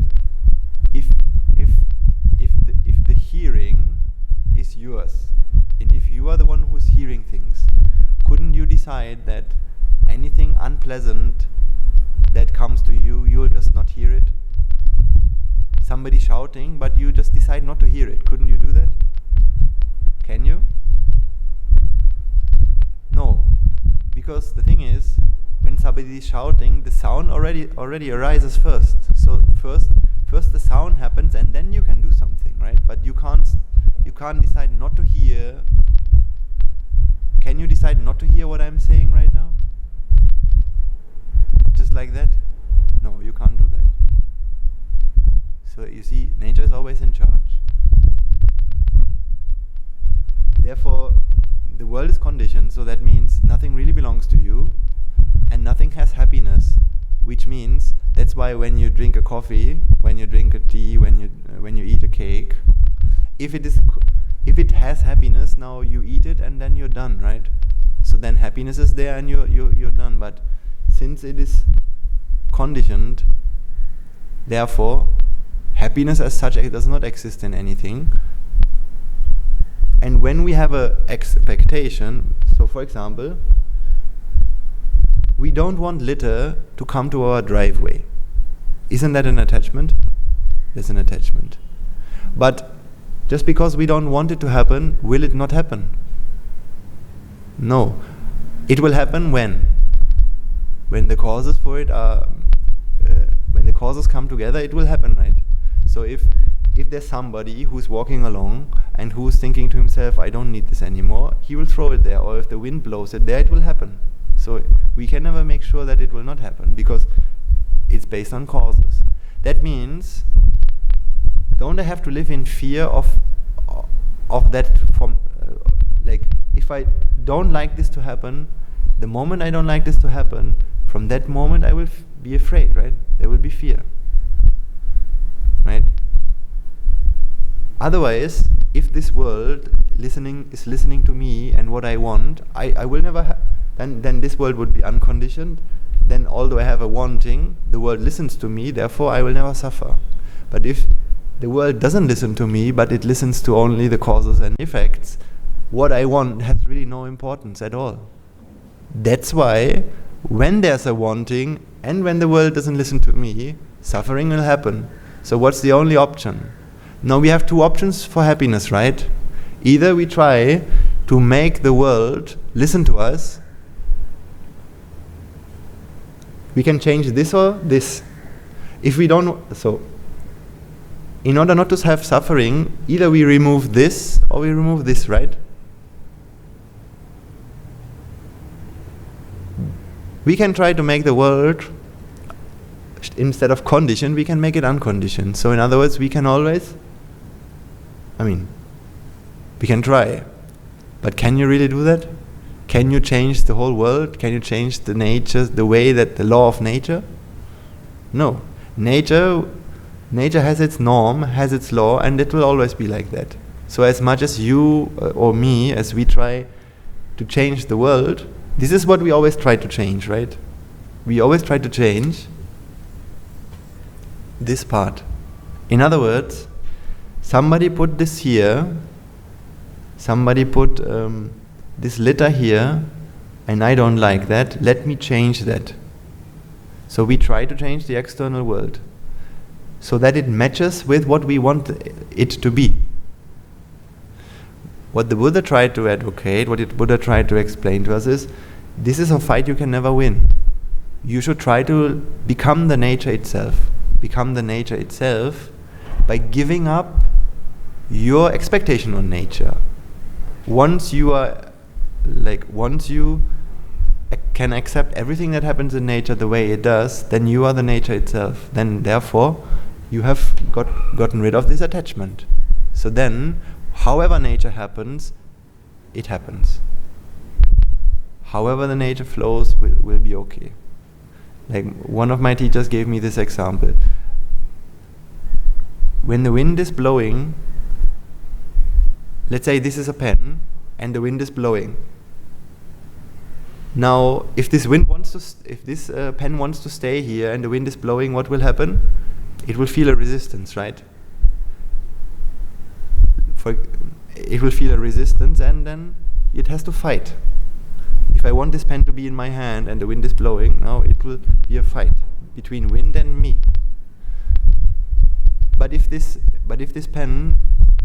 you become the wind, or if you're flowing with the wind, do you feel any resistance? No.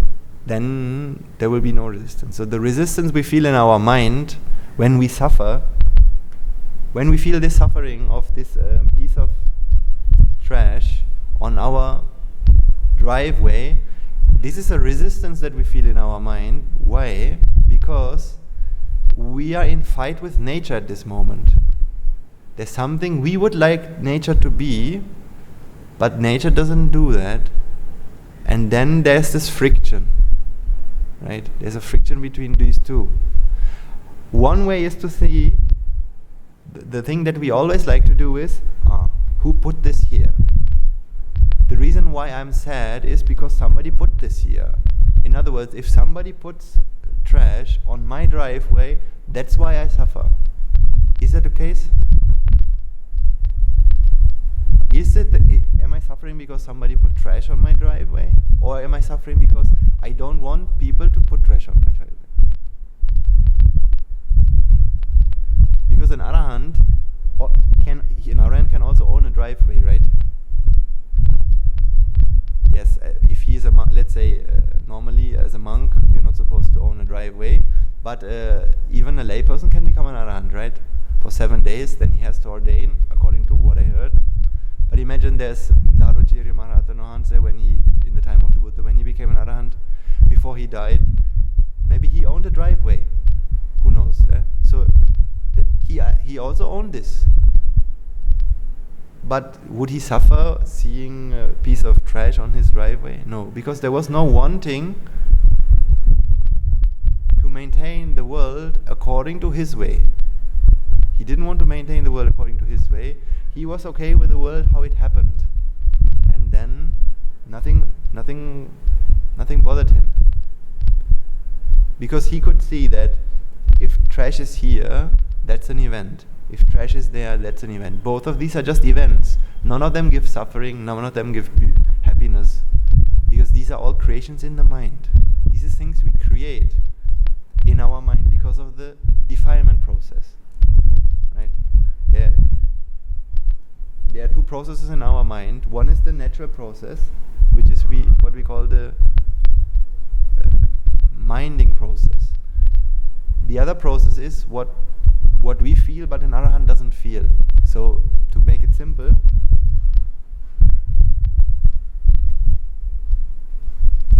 I'll give you these two comparisons.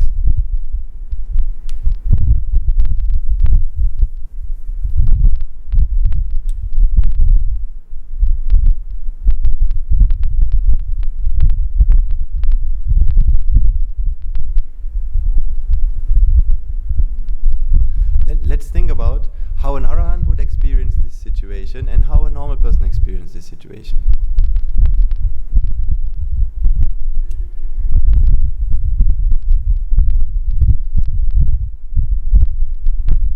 The first situation is there's trash on my driveway. What will an Arahant feel if he has trash on his driveway? Conventionally we say that is his. He has bought this piece of land. Will he feel suffering? Happiness? Same. Neutral, right? In other words, it's just seeing. It's just an experience, just an event. It's not this neutral feeling, different neutral feeling. Good. A normal person, because there's a wanting, the wanting for this to be beautiful, for this to be clean, because clean means valuable, right?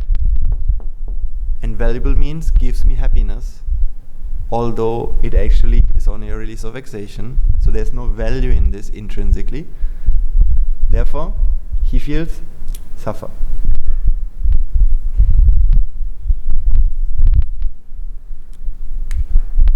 Now, second will be the trash is on the driveway of the neighbor. What will the Arahant feel? Neutral.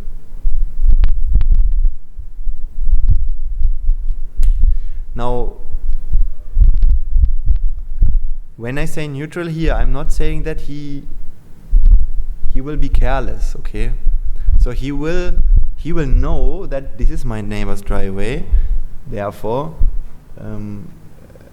maybe he will have some kind of feeling of metta or compassion or sympathy, and because of that he will pick it up, right? But that metta or sympathy is not something called suffering because my neighbor has been harmed, nor will he feel suffering because I have been harmed, something like that. He will feel this is a problem conventionally, therefore conventionally we solve that. But in absolute reality it's not a problem at all, because nothing bad has happened here. Nothing ugly, nothing stressful has happened. So neutral. A normal person, if the neighbor is someone who you don't like, will be happy. And then let's take this the wall between this passage here, or maybe this is like a sidewalk. If it's there, what will Arahant feel? Neutral. But this neutral has no fear, right? Because for him, there's no beautiful or ugly here. This is just all of us is nature. This is nature, nature, nature. So therefore, whether it's here or there doesn't matter. Because none of these are good things that can happen or bad things that can happen. These are just things that happen. So he feels neutral. And a normal person feels also neutral.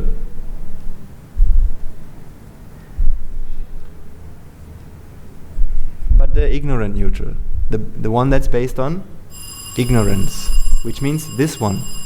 Right? So in other words, all these three feelings, an Arahant doesn't feel.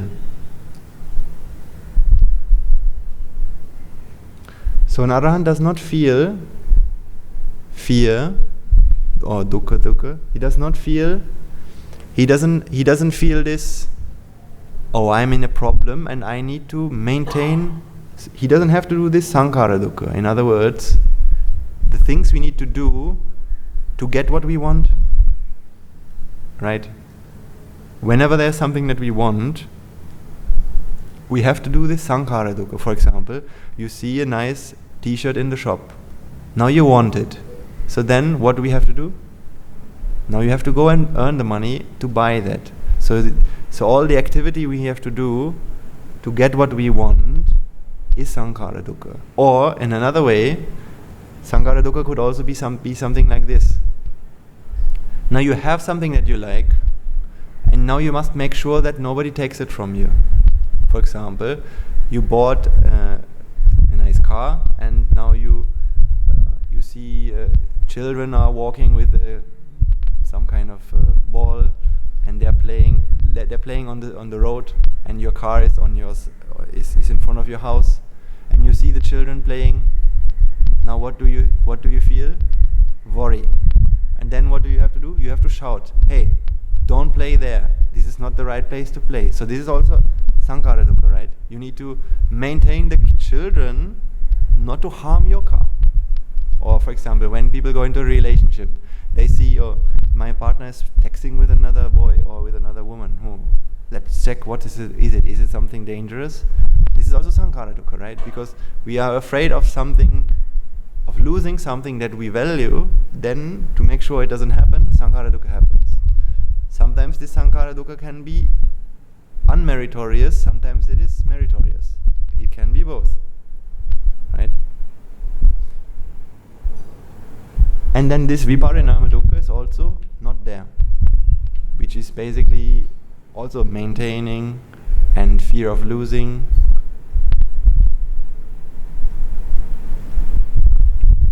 And the fact that happiness that we experience is something very impermanent and temporary, right?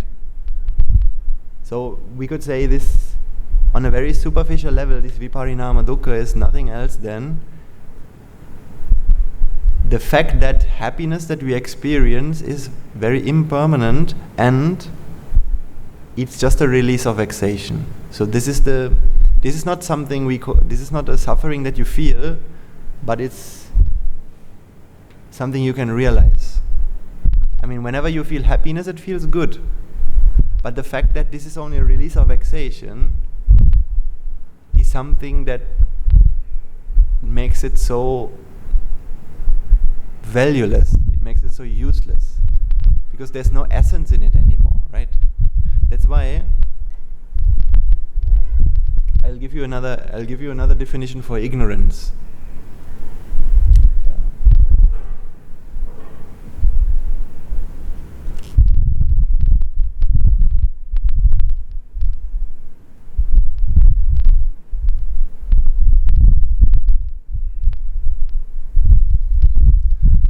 Now I'm using another word. The word is pleasurable. So this pleasurable has a certain meaning. The meaning is pleasure, happiness as something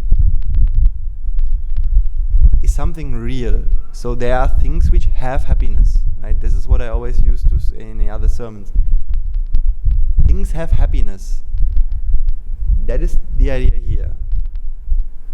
Pleasurable means there's something essential in things.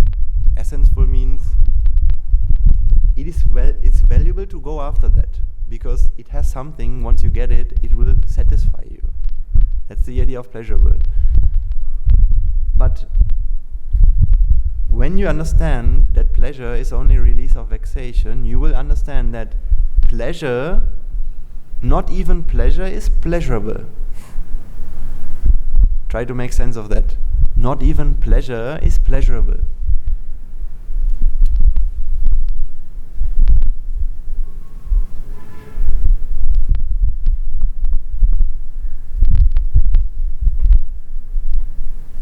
So I'm trying to explain, pleasure is not pleasurable. So what do I want to say with that?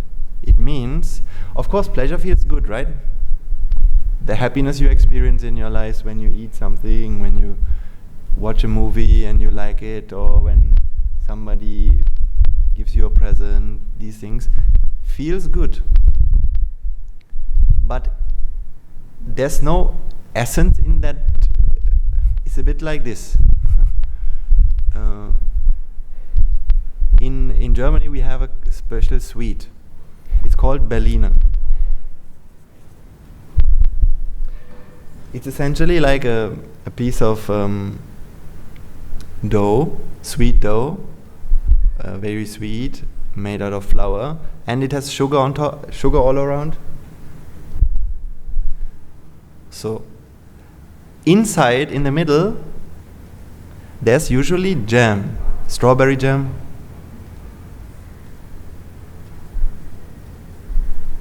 So if I were to come to someone and give him a Berliner, in our region we call it Berliner, then what is the thing he's actually looking forward most?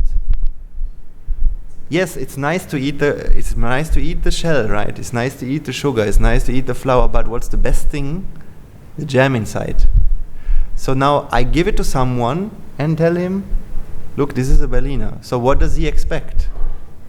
The core, the essence of it. And that's what he's looking forward to most. But actually, now I gave this to someone and tell him, this is a really great thing, this is a Berliner, and now he would do a lot for getting this. But what he doesn't know is that the jam he's expecting to find is not there. It's just like the outer cover. So pleasure is something like that. Although you feel it, there's no inside jam in the pleasure, because what you're experiencing is not what you think you're experiencing. Something like that's actually in the things. It's just a release of the vexation, release of, that means only suffering which goes away. It's like a ghost, it's like a mirage. It appears to be something really, really good, but it's just a trick. It's just a trick to, and the reason why this trick is there, this is also another good point. It is very important for this world to work the way it does. Look at the world. Everything in this world, can you ever finish anything in this world? Can you ever clean the street and then you have cleaned it? No, tomorrow it will be dirty again, right? Can you, when you wash the dishes, tomorrow it will be used again, then you have to clean it again. So nothing in this world is ever finished. You cook something and then it's going to be eaten. So everything is in a process. So in other words, with like a good example is to understand this conditioned world. Think about a beach. You're going to the beach. And when you're at the beach, you can see many kind of structures. For example, a sandcastle, right? Let's say there's somebody who built a sandcastle on the beach.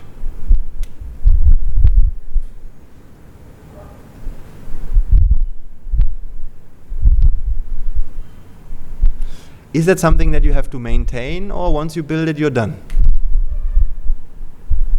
Can you build and finish a sandcastle on the beach? No, you can't, right? Otherwise, you build it and you go home, and 10 years later you come back and it's still there. Will it be like that? No. Why? Because you can't finish this thing. Therefore, this is just sand. So when the waves come, it's going to wash part of it away. When the wind comes, it's going to blow some of the sand away, right? So therefore, it still depends on conditions. So everything in this world you have to maintain, right? Without maintenance, without work, is there anything that's just there? Think about your body. Is it something, don't you have to maintain your body? Every day you have to shower, right? Why do you have to shower? Because naturally it gets sweaty, naturally it starts to smell, naturally, things happen. Then we have to shower. Think about your stomach. Naturally what? You have to feed it 3 times a day. Either you do it or you die. You have the choice. So you need to maintain. So the body is something you need to maintain. It's not something called a fixed entity. In other words, it's just there. So you need to breathe, right? Is it something you do once and then you're done for 85 years? No, you have to keep breathing, right? As long as you breathe, as long as the causes are supplied, the effect will manifest. But once you no longer supply the causes, effect will no longer manifest, right? So, you see, this is how the world really is. Therefore, for the world to exist the way it does, what do we have to conclude? Think about your office. For the office to be clean, is it something you have to clean it once and then you're done? That means you hire a woman or a man or someone, cleaning lady, cleaning man. He cleans the office and then now 10 years, 20 years, you can just use it. Is it like that? No, usually you hire them permanently. That means every day they come to clean it again. So because it continuously has to be maintained, right? So a clean office is something you need to keep maintaining. Therefore somebody has to do the work, right? Somebody has to do the work. Likewise, for this world in which you live, for this society in which you live, for the streets to be there, for the traffic lights to be there, for the houses to be there, for the cars to be there and to work, this world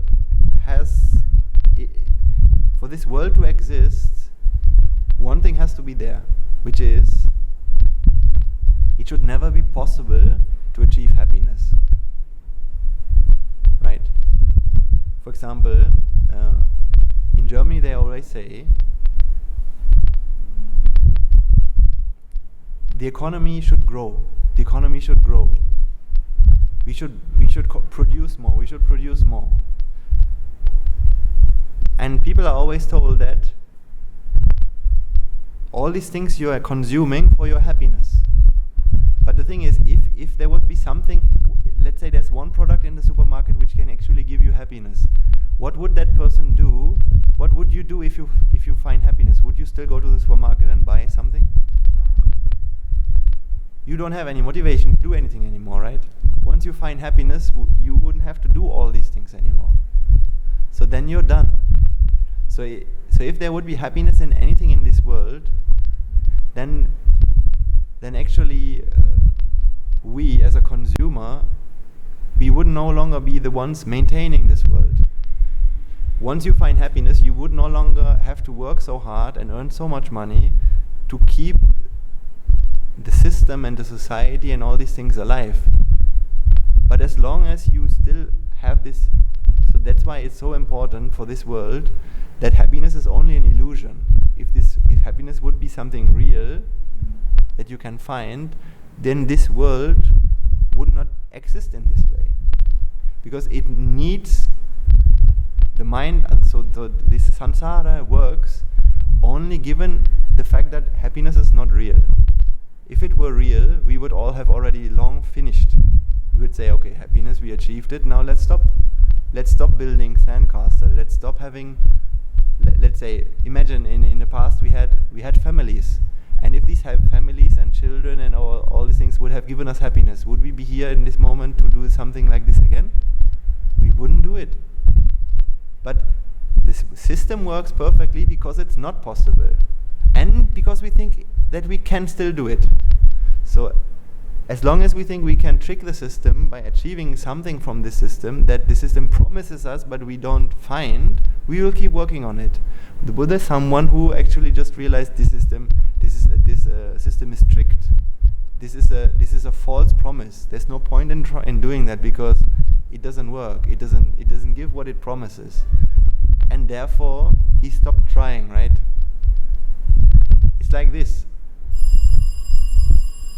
I mean, this is like a little bit the reality of actually everything you see around you. The reality behind relationships, the reality behind the society, and there's no one bad in this. So there's no one to blame. I don't want to blame anyone in particular, but this is how the system has been made. It's always, as long as you contribute, as long as you have something to contribute, you will be valued, right? But if you don't have anything to contribute, you will be dumped. So isn't that the case for example, in society? When will they talk about you in society on the newspapers? If you are somebody, I don't know, if you're interesting to people, either you're young or famous or you're doing something that they care about it, but if you have nothing to offer, they will no longer talk about you. Then they will discard you, right? If you're not contributing something, or if there's nothing that is of interest to you, then at that moment the nature will discard you. You will be recycled. So the Buddha was someone like that, because what he had done is,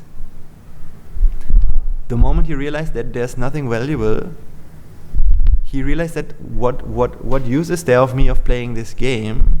Therefore he stopped playing the game. And what happened? Nature didn't want him anymore. Therefore he wasn't reborn. Because there's no use for him in such a world. So similar, actually the same happens for all of us. Once we realize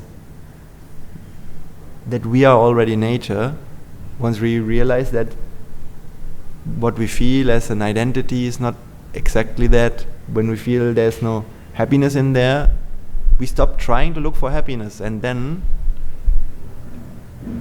actually it's like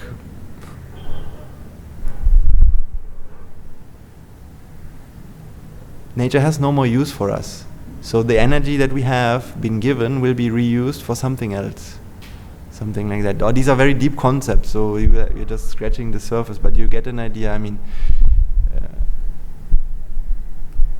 like in society, usually successful people are the ones who they pay a lot of taxes, and we are successful in society, especially when we believe that there's something society can offer us. Maybe this position can give me something, this job can give me something, so we do a lot. And meanwhile what we are doing is we are paying taxes, we are keeping up the society, we are feeding everyone and keeping the system alive. But once you realize that there's no happiness, now for example, I would never say stop being in society, having this position, that position. These are not the problem. But haven't we always started these things because of the promise of happiness? Yes, right? So even me also, we all did it, and my teachers also. Once we were all in society, having this idea that happiness is real in here, so let's try and find it. Until one day this understanding came, wait a moment, there's something rigged about this. There's something that doesn't work. So when you realize it, now your mind will be at rest. Your mind will no longer look for happiness in these things. Although you can still do all these things. You can have a family, you can have a job, you can be a teacher, you can be whatever you want, famous, doesn't matter. But when your mind realizes all these things are not actually essential, you will be happy. And you don't care if you have them or not. But if you have them, maybe you will make use of them for the good of yourself and others. That will be okay. But it doesn't really matter to you anymore, so you're so relaxed, so free. This is actually really, really nice state to be in. If you can be with your family, but you no longer want them to make you happy, then that's the irony of life in a little bit. For example, when we want to be a good teacher, this wanting to be a good teacher, I mean, there's a certain wanting which makes it hard for us to be good. So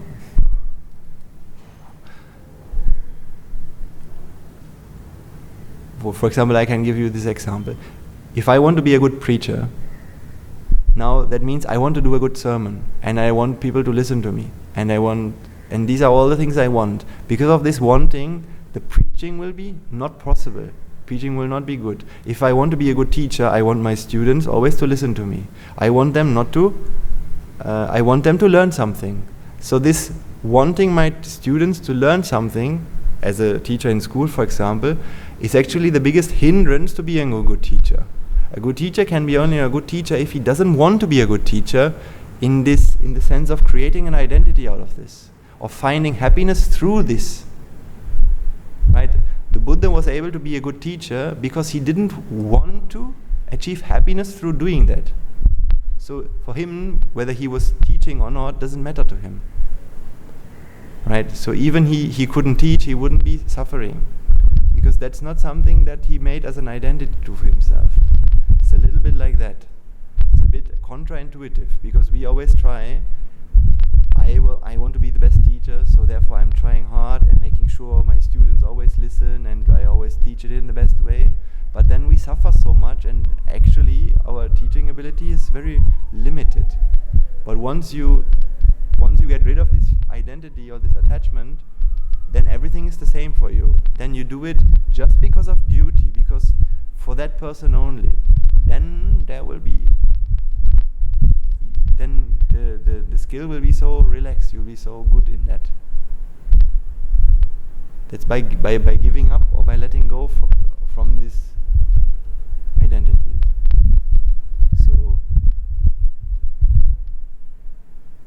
So the point I wanted to explain at the end was,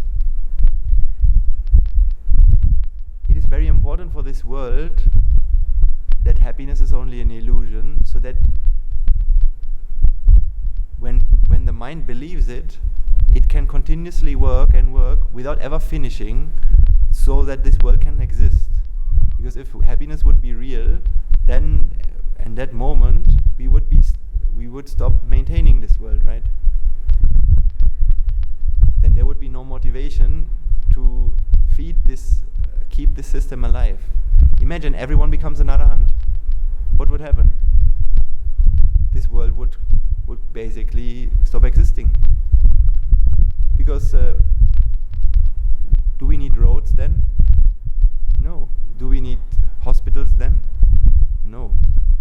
If everyone is an arahant, there wouldn't even be a motivation to even heal the body, right? Because then dying is the same as living.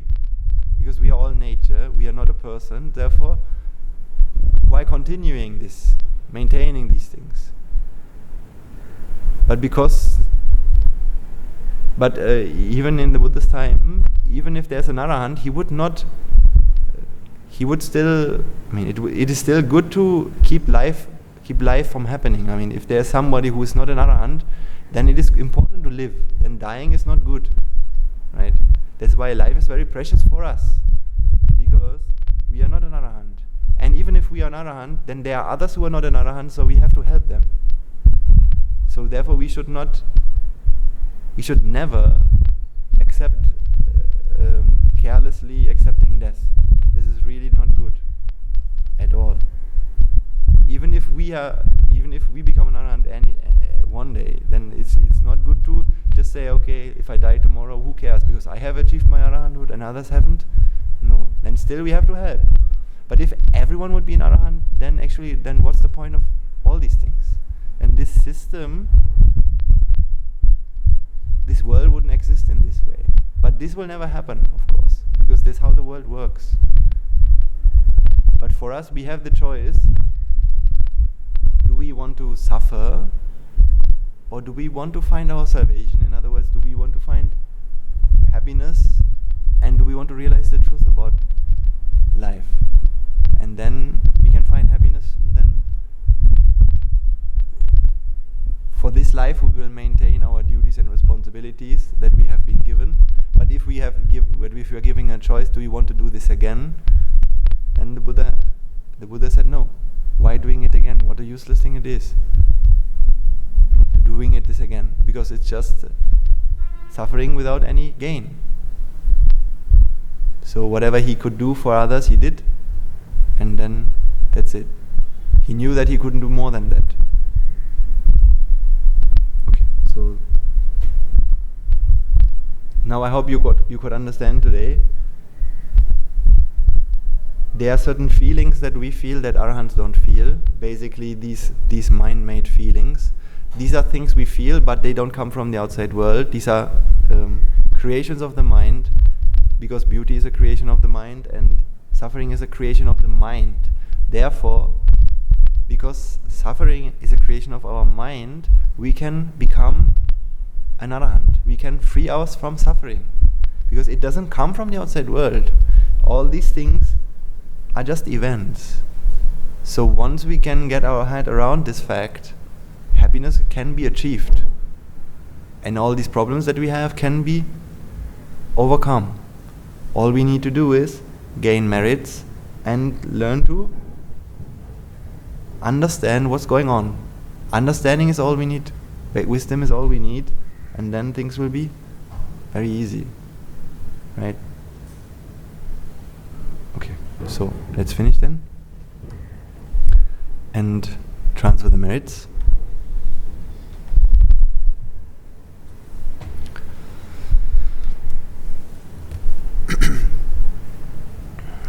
So, let us take a moment to transfer the merits that we have all acquired today by making offerings to the infinite virtues of the Noble Triple Gem, chanting, Pirit, listening to the Dhamma, and engaging in various meritorious deeds today.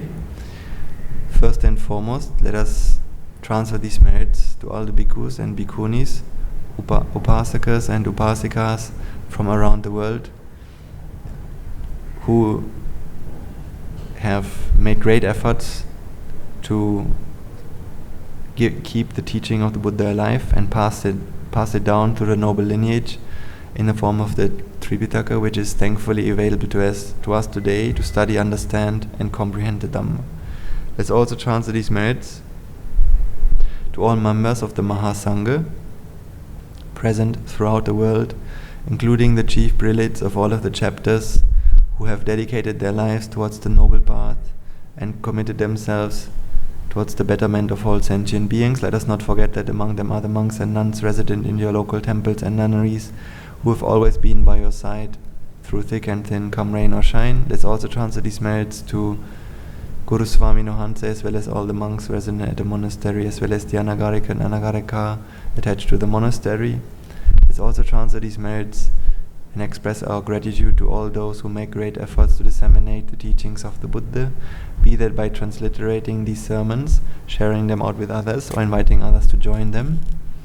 If any of them have been born in a woeful plane, may they redeem themselves and be born in a blissful plane. May they abstain from the unmeritorious deeds, fulfill the meritorious deeds, and fulfill the Noble Eightfold Path, and attain the supreme bliss of Nibbāna. Sadhu, sadhu, sadhu. Let's also transfer these merits to our devotees, friends of the monastery, who for the sake of merits continue to sustain the Mahasangha by providing the 4 requisites, or by extending their know-how and extending their well wishes. Let's also transfer these merits to each and everyone who is involved in organizing this program, the staff of the school and everyone who's helping in preparing, laying the pavada, washing the feet, looking after the Swaminathansa, setting up the electronical equipment, and so on and so on. May through the power of these merits they be healed of any physical and mental ailments and overcome any obstacles to their spiritual progress. May they abstain from the unmeritorious deeds, fulfill the meritorious deeds, fulfill the Noble Eightfold Path, and attain the supreme bliss of Nibbāna. Sadhu, sadhu, sadhu.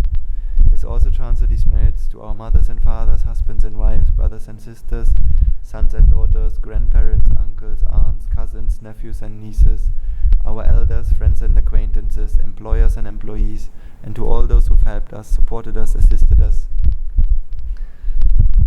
in this journey of samsara. And let's also transfer these merits to our teachers. May through the power of these merits they be healed of any physical and mental ailments and overcome any obstacles to their spiritual progress. May they abstain from the unmeritorious deeds, fulfill the meritorious deeds, fulfill the Noble Eightfold Path, and attain the supreme bliss of Nibbāna. Sadhu, sadhu, sadhu. Let's also transfer these merits to the Devas and Brahmas, spirits and demons, primarily the Sakradeva, as well as all the numerous gods and deities who are committed to protect and fulfill the Sambuddhasasana. Let's also transfer these merits to our ancestors, to all those who have predeceased us. Let's also transfer these merits to our guardian deities who keep a watchful eye over us and keep us out of harm's way. May through the power of these merits they prosper in divine power and wisdom. May they abstain from the unmeritorious deeds, fulfill the meritorious deeds, fulfill the Noble Eightfold Path, and attain the supreme bliss of Nibbāna. Sadhu, sadhu, sadhu. Let's also transfer these merits to our ancestors, to all those who have predeceased us, to all those who've been family and friends to us in this infinitely long journey of samsara. Let's also transfer these merits to all members of the armed forces as well as the police force who have sacrificed their lives to protect the peace and harmony of our nation. May all those who lost their lives in the war, be they friend or foe, rejoice in the merits we've acquired today. Let's also transfer these merits to all those who lost their lives in natural calamities such as tsunamis, earthquakes, landslides and pandemics. reminding ourselves that among them will be those who have been family and friends to us in this infinite long journey of samsara. May through the power of these merits, if any of them have been born in a woeful plane, they redeem themselves and be born in a blissful plane. May they abstain from the unmeritorious deeds, fulfill the meritorious deeds, fulfill the noble eightfold path, and attain the supreme bliss of Nibbāna. Sadhu, sadhu, sadhu. Finally, let us all resolve that, may through the power and blessings of all the merits we have acquired throughout the day, we be able to witness the advent of many hundreds of thousands of arahants on this blessed land, and may through the power of all the merits we have acquired today, you and I, and everyone who has helped to make this program a success, become an Arahatanahanse and Arahat Mahinihanse in this very life itself, and in the era of the Gautama Supreme Buddha itself.